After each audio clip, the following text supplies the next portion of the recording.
I'm Mama Sinin again. Welcome back to my YouTube channel.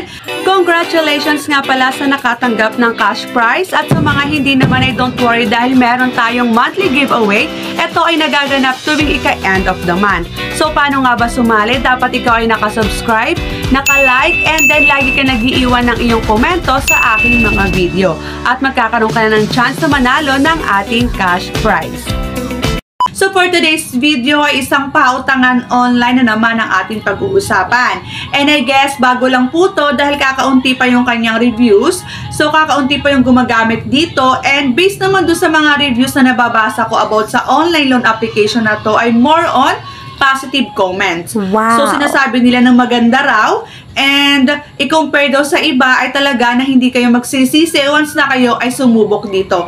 Siyempre, susubukan nga natin to para malaman natin kung talaga ba na legit na maganda at mababa ang kanilang interest compare po dun sa iba. So, ito ay ang tinatawag na Easy Borrow, Easy Money.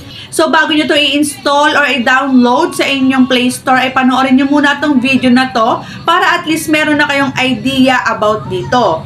So, once na na-install na po natin at kinlik po natin ng open, ay meron po tayo agad makikita na permission application. So, ito po yung kailangan nilang ma-access sa ating cellphone. So, syempre, kailangan natin ditong mag-agree dahil once na tayo po ay nag-disagree, baka hindi po tayo nila ma-aprubahan. So, click natin ang agree and then exclusive for new users. So, meron pa silang pa-limited time na sinasabi. So, i-click lang po natin ang use immediately. And then, dito is kailangan na po natin ilagay ang ating mobile number. So, kapag nailagay na po natin, i-click na po natin ang open. And then, makaka-receive po tayo ng verification code. At kapag na-attach na po natin ang ating verification code, ay i-click lang po ulit natin ang continue.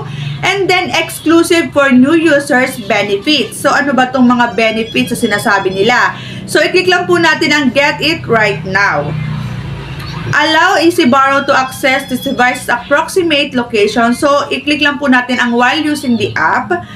At dito po ay tayo po ay mag-fill up na.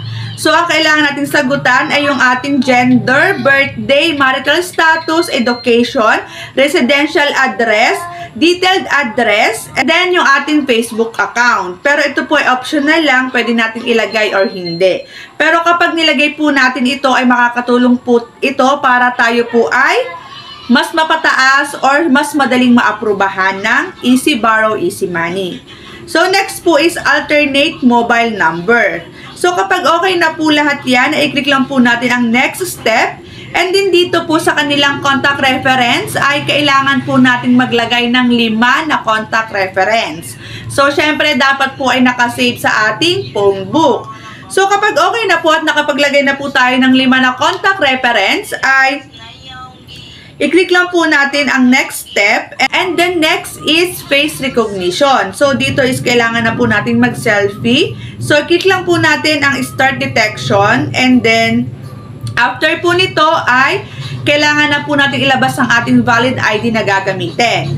So, sa type of ID naman po ay marami po silang choices. Meron pong UMID, SS, PhilHealth, Postal ID, or yung ating passport, driver license. So, marami po silang choices dito.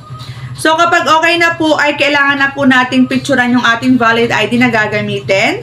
At kapag napicturean na po natin, ilagay na po natin ang ID number, last name, first name, and then yung middle name. And then, i-click na po natin ang next step. At dito naman po ay yung ating occupation or yung ating trabaho. Ano ba yung ating trabaho?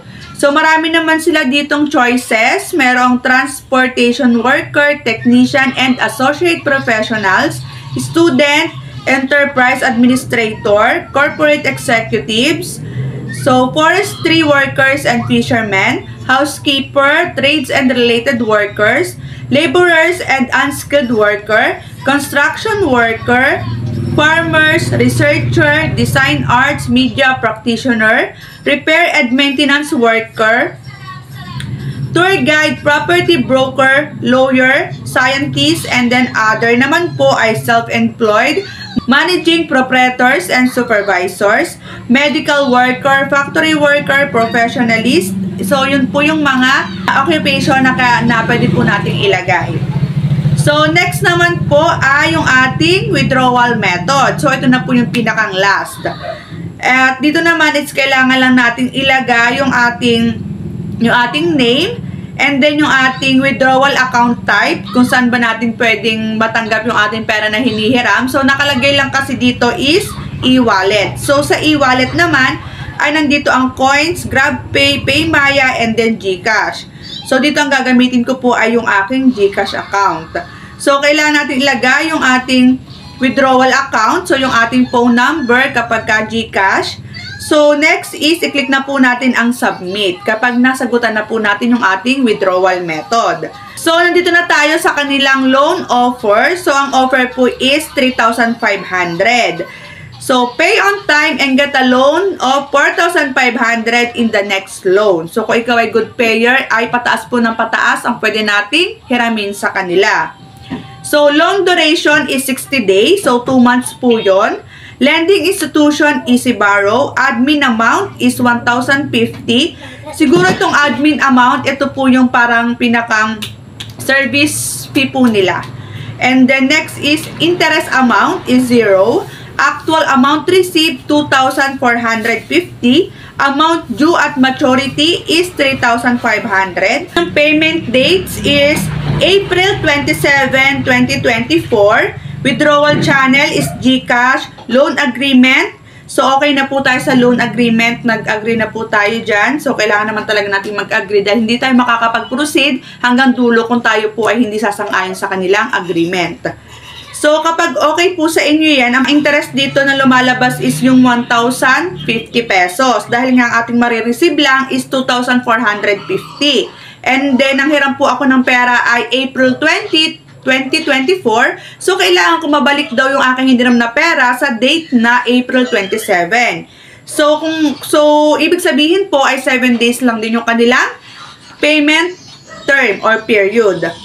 So, kapag okay naman sa atin yan, i-click lang po natin ang get loan. So, dito ay makikita natin yung amount that should be paid, 3,500. Repayment before April 28, 2024 only requires paying 70 pesos.